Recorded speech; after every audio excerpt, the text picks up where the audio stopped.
Naitwa Dr. Ladius Ludovic, daktari bingwa magonjwa ya figo katika hospitali ya rufaa ya Bugando.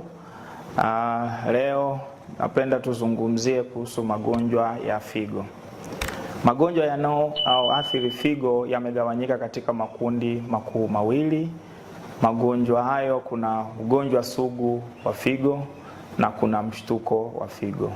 Ugonjwa sugu wa figo ni figo inashindwa kufanya kazi mgonjwa akiwa na dalili zaidi ya miezi mitatu, na mshtuko wa figo mgonjwa anakuwa na dalili za figo kushindwa kufanya kazi ambapo dalili zake inakuwa ni chini ya miezi mitatu. Kwa mgawanyo huo matibabu yake yanatofautiana kulingana na mgonjwa mwenye tatizo sugu la figo na mgonjwa mwenye tatizo la muda mfupi wa figo au kwa jina la kitaalamu tunaita acute kidney injury. Takwimu kidunia ni kwamba magonjwa ya figo ni mojawapo ya magonjwa yasiyo ya kuambukiza, yanaathiri zaidi ya watu milioni 850.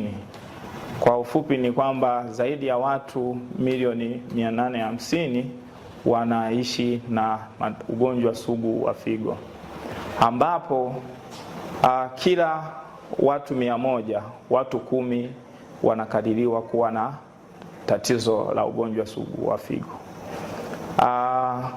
Kwa upande wa Tanzania nchini kwetu takwimu hazipishani sana na za dunia. Ni kwamba takwimu zinaonyesha kati ya watu 100 vile vile watu 10 wana matatizo ya ugonjwa sugu wa figo. Kwa upande wa hospitalini kwetu hapa, hospitali ya kanda ya rufaa ya Bugando, kwa kila wagonjwa 10 wanaolazwa kwenye idara ya tiba, wagonjwa wa 4 mpaka 5 wanakuwa na matatizo ya ugonjwa sugu wa figo.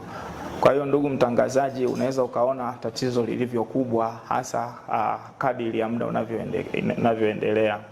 Na ili matatizo ya kuambukiza inasemekana kwamba yataongezeka kadiri ya muda unavyokwenda iwapo jamii isipochukua hatua.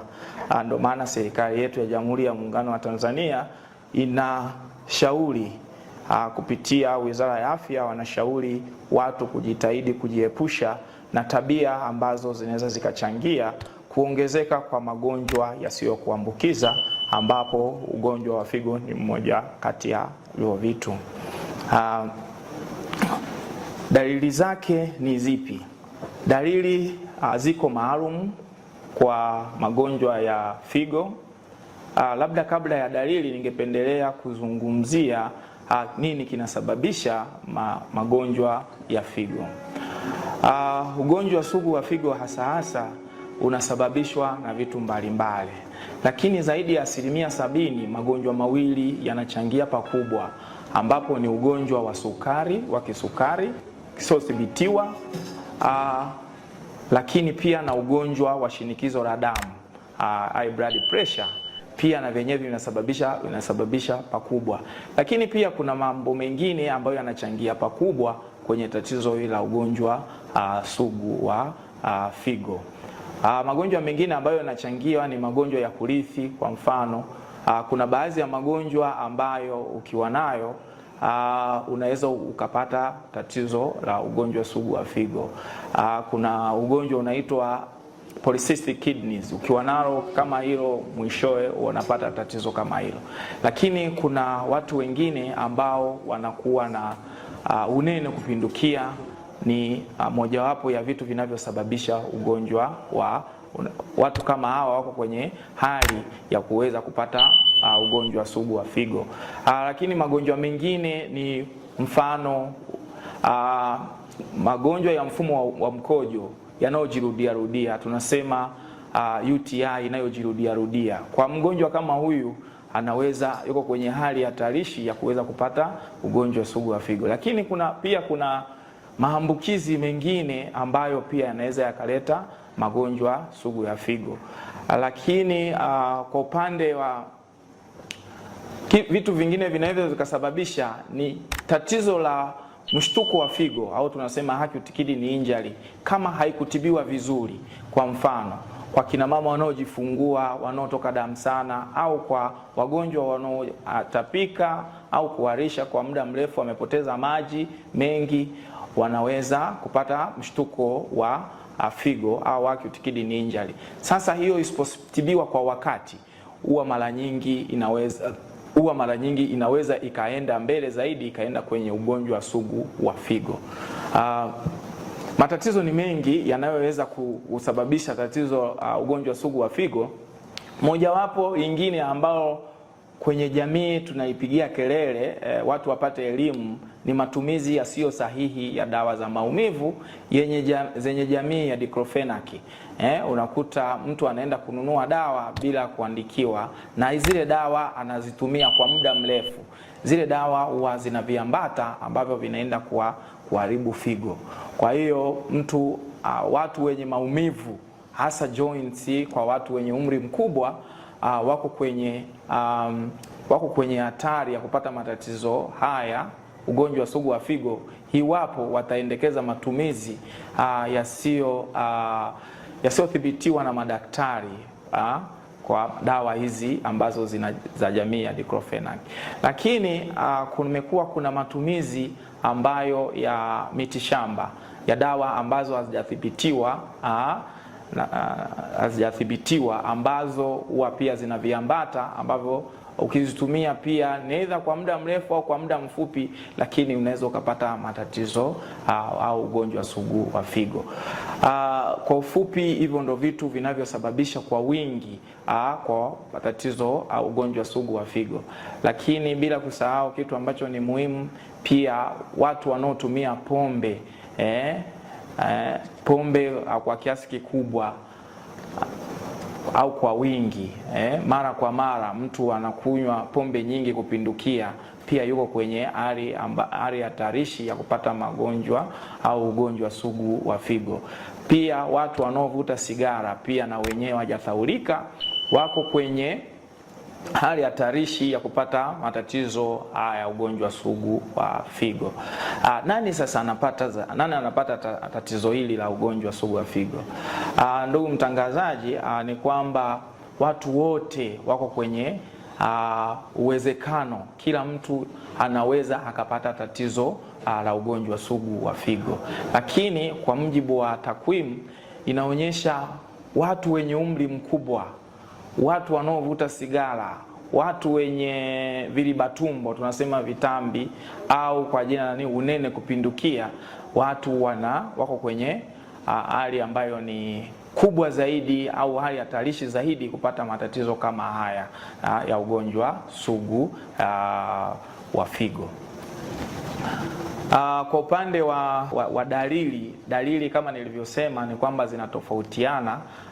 Mgonjwa anaweza akaja kwako ana kichefuchefu, lakini mgonjwa anaweza akaja kwako ana dalili za kuchoka, mwili unachoka. Lakini kwa ufupi ni kwamba figo, zile kazi za kawaida za figo zinakuwa hazifanyiki. Kwa hiyo mgonjwa anakuja na zile dalili.